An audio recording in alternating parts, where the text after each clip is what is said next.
Perspective on Florida Gateway College Television is sponsored by Potash Corp of White Springs.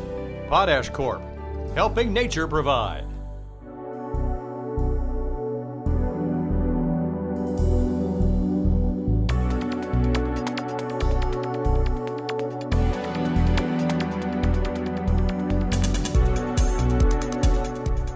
Hello everyone and welcome to Perspective. This is a public affairs presentation of Florida Gateway College. My name is Mike McKee and my guests on the program represent the Greater Lake City Community Development Corporation.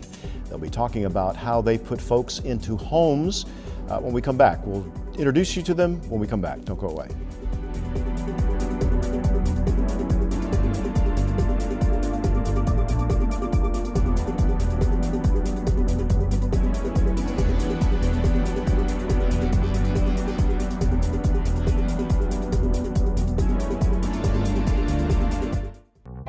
Dad is picturing a tree house in the sky, but he's ignoring the instructions. Good luck, big guy.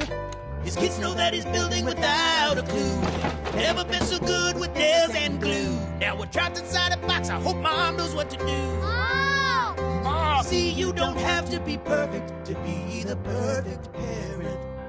Thousands of siblings in foster care will take you just as you are.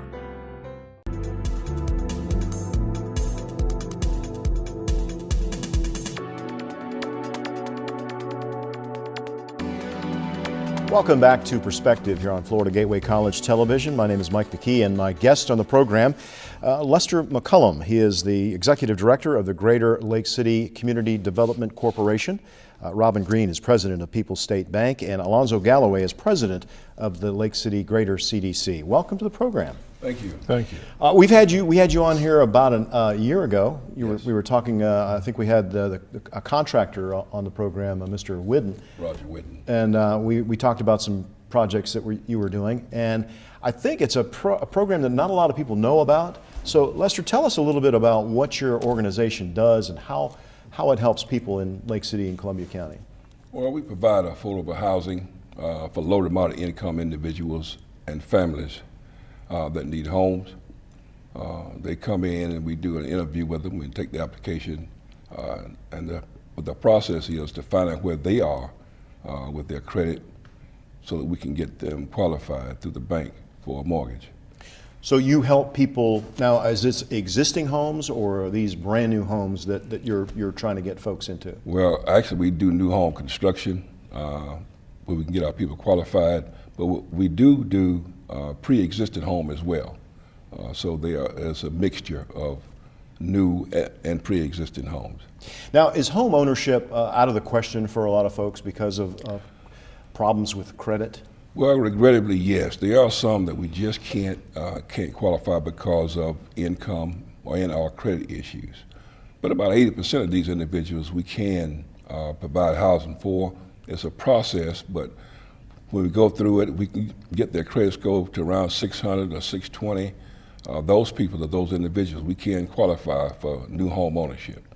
Now, Robin Green is president of People's State Bank here in Lake City. And Robin, you deal with people every day in mortgages. What is the biggest hang up that when you try to qualify someone or someone comes to your bank and says, you know, I would like to own my own home.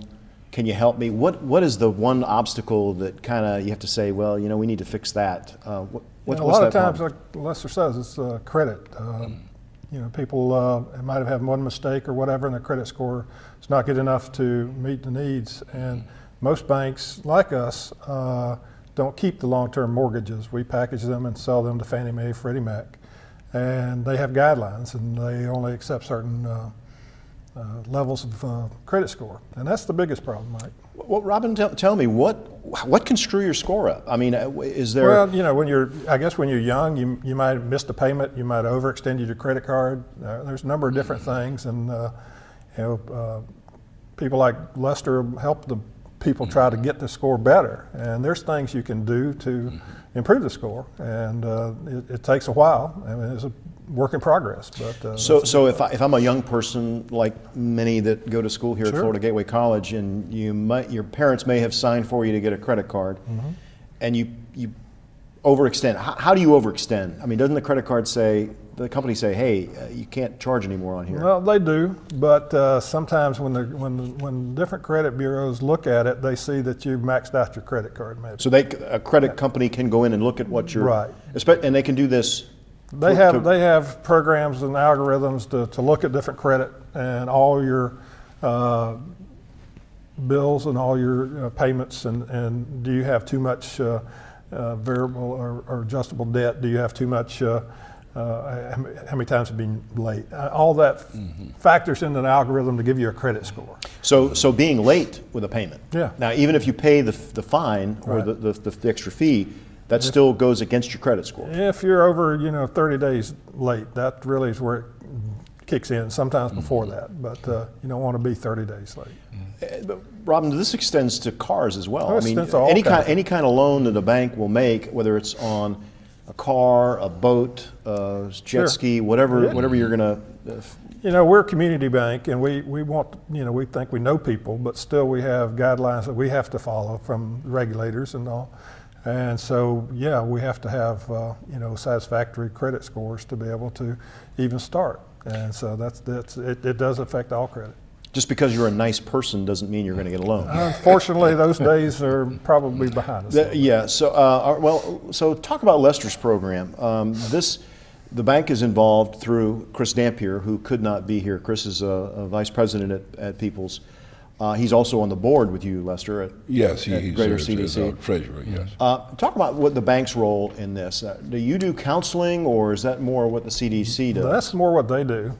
We just provide, we're a partner, they've been a customer with us since 2002, I believe, or maybe Yes. before that. So a long-time customer, and we're just, looking for ways that we can partner to make the community a better place and to help people. And companies like this that can come and help us meet our qualifications and everything, we can assist them in providing loans. We did a home a couple of years ago with them. It's got a nice place for people to live now, and we're partnering with them in the city to do this new duplex that they're about to break ground on. And so we just provide some of the financing behind it to allow it to take place.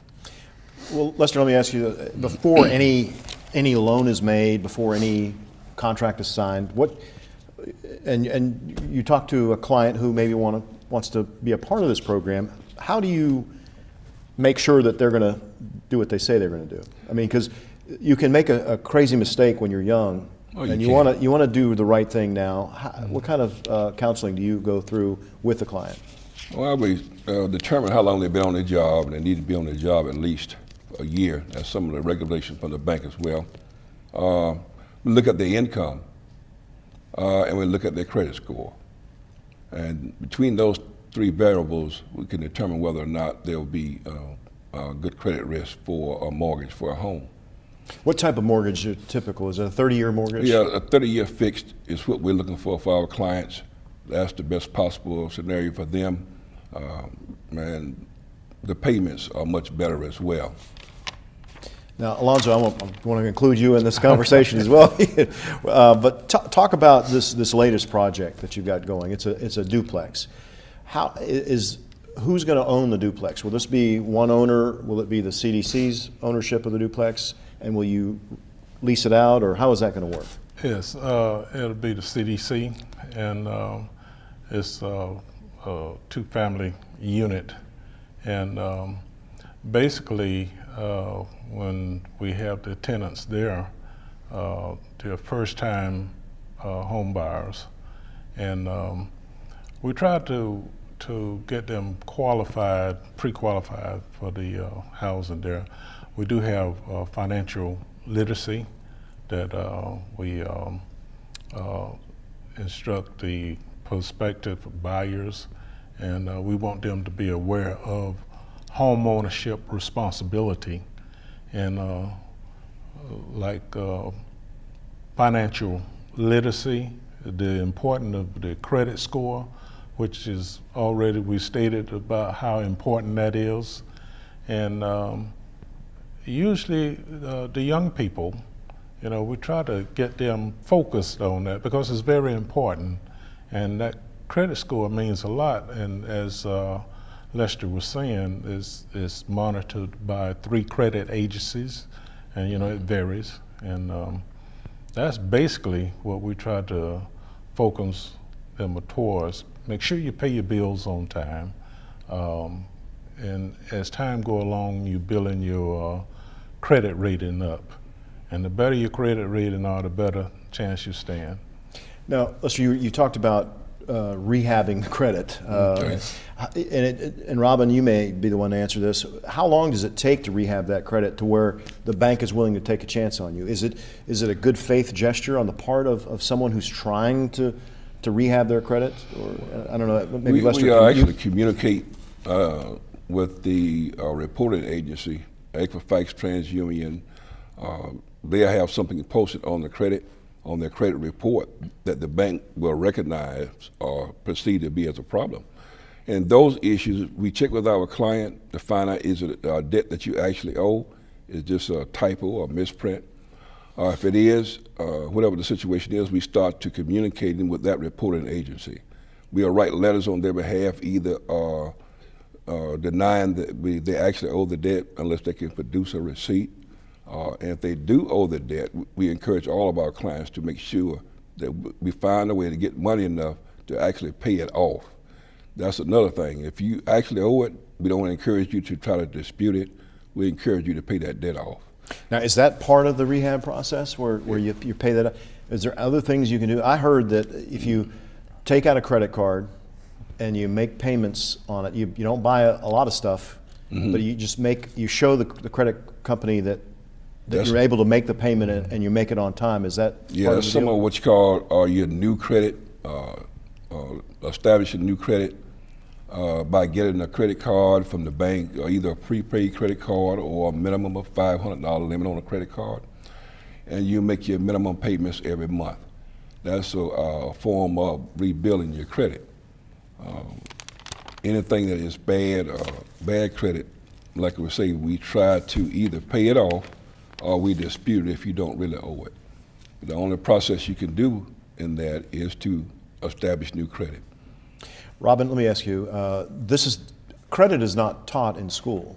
I guess it's part of growing up. It's part of life is to know this, and you kind of learn as you go. Is that true? I mean, you see a lot of people that say, I had no idea, and here I am trying to buy my first home. Right. There's a lot of that, Mike, and it probably, I know they're trying to get more finance-related activities in high school and all, and it starts young, and we started last year a new kids program trying to teach them the value of savings and all, and hope to take that to the next step and go into the teenage years and teach them how to set a budget and all that, just as part of their banking and what to do with their allowance. And there's a lot of things, but education is a big part of it, and it's always difficult sometimes to get that in, and if it doesn't come from your parents and all, your family unit, it's sometimes it gets missed. Alonzo, I want to ask you, home ownership is an important part of life. It's the largest investment you're going to make in your life. People who rent, and you hear this all the time, they're basically throwing money away. So how important is it? And I don't mean the landlords out there. Don't be mad at me. I mean, I know you're probably making a great living renting to folks, but talk about the ability to own a home and pay equity into that home. How important that is. Mike, is very important. I stress this quite a bit because home ownership is, especially for the first-time buyer, it's like a stepping stone. You have to keep in mind, when you're renting, you're not building any equity at all.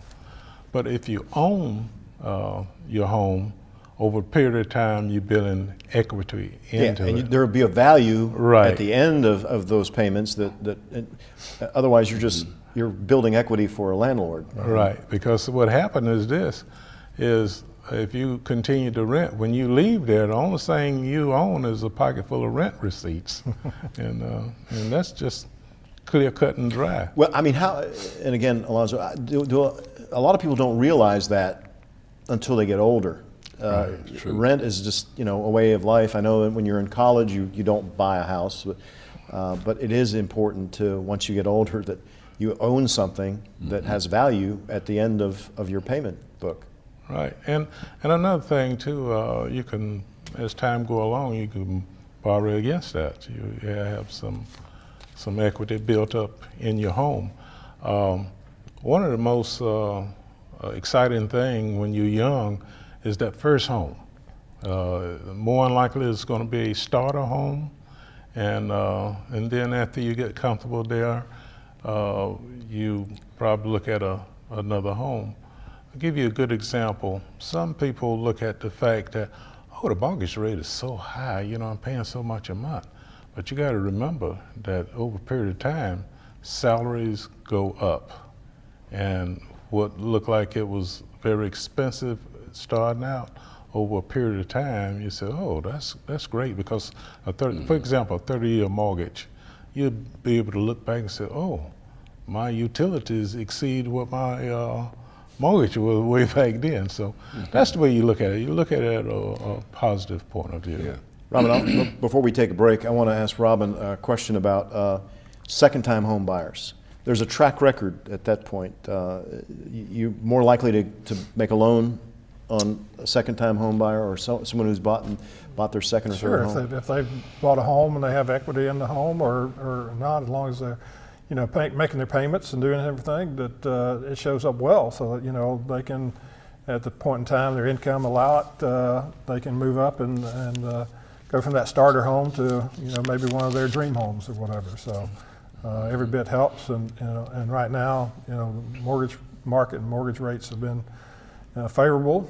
They're still very low. I can remember when mortgage rates were 12 and 13% or whatever at one time, and they went up high. But now we've, with the recession and all, they're still, 4% or $3.99 or less, and different things for 30-year mortgages. So there's some good rates out there, and the lower the rate, sometimes the more home you can buy and everything. And so if you've got one and you've done well, sure. That looks good, that you can take that and hopefully sell that and move on up.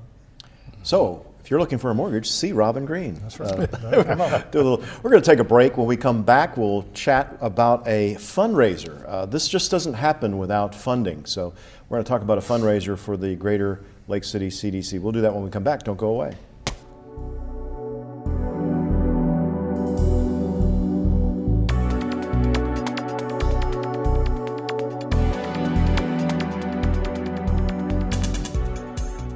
There are 16 million children struggling with hunger in America.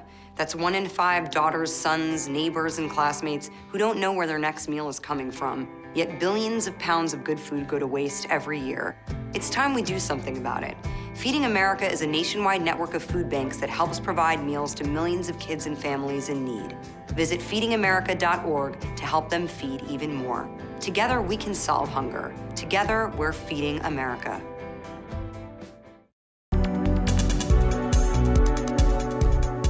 Welcome back to Perspective here on Florida Gateway College Television. We continue our interview with the folks from the Greater Lake City Community Development Corporation. Lester McCallum, Mary McCallum has joined us now as we're going to talk about a fundraiser that's going on, and Alonzo Galloway. Welcome back to the program. We lost Robin Green. Robin had some bank business to get to, but Lester, your program here doesn't happen for free. There are funding sources that you try to get. How is the organization funded? Is the county, or who funds the CDC? We are publicly funded. The city of Lake City, back in 2009, gave us a grant to do affordable housing development, and I think that was about $20,000 to $22,000 at that point. Most of our funding comes from public donations, and the fundraisers that we host on an annual basis is where we generate most of our revenue. And so, Mary, that's where you come in and talk about something that's going to be going on here at the end of the month. Talk about that. Yes, this year we have our 11th annual fundraiser banquet, and the topic this year the theme that we chose this year is the Roaring Twenties, and the speaker for that event is our city manager, Mr. Wendell Johnson, and our comedian is Lady AJ from Jacksonville, and we have the Cohesion Band, which was with us last year, and by popular demand, they asked that we bring them back. And in between our annual fundraisers, we try to do something very significant to show the people that they're investing in something that's worthwhile investing in. And this year we will be doing the duplex. And last year, in between banquets, we were able to do the home for Renee Griffin, the energy efficient home. So hopefully by the time the banquet comes, we would have already started clearing the ground. Now we've done our groundbreaking, which was on January the 28th, and we're looking forward to having the bulldozers and things out. Hopefully we'll be able to get a picture of it in the banquet booklet, but if not, you know that that's taking place. Our title sponsor is Roundtree Moore, and we also have other sponsors that helps us, Walmart Transportation, we have Florida Credit Union, and many, many more. The ones that buy the tickets, you know, that helps us. You showing up, it makes it enjoyable, because without you, we won't be able to have this event. And the funds go to help the people that goes through these programs, which is like low to moderate income. You're not able to pay so much money to get your credit pulled, or you're not able to pay a lot of money to get the pre-counseling that you need. And we do pre and post counseling because we don't want you to get into the home and not be able to stay there.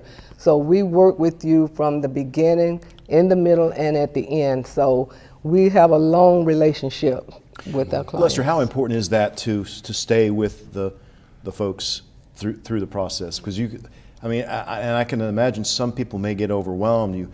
You have one incident in your life, a child is sick, or something happens to where you got to pay the bill for the medical. So tell us about how important that is. Well, it's important to maintain contact with our prospective homeowners and our renters.